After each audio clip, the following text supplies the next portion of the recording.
you have to contribute on your partner's business. To contribute is not about money only, even ideas. You can give your partner ideas that a business can grow. You have to stand up, especially men. Your wife have got business, and sometimes you have to show support.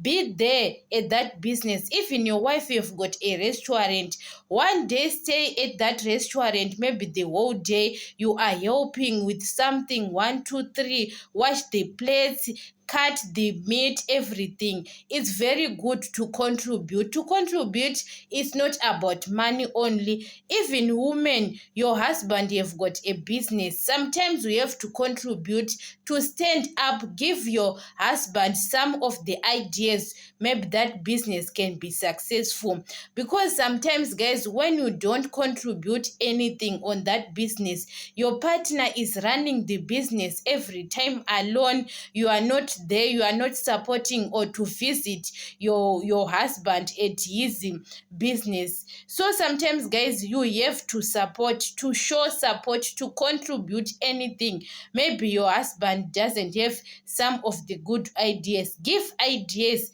to your husband, give ideas to your wife that your restaurant have to do 1 2 3, your business have to do 1 2 3, to stand, to support as a man. So to contribute is not about money only.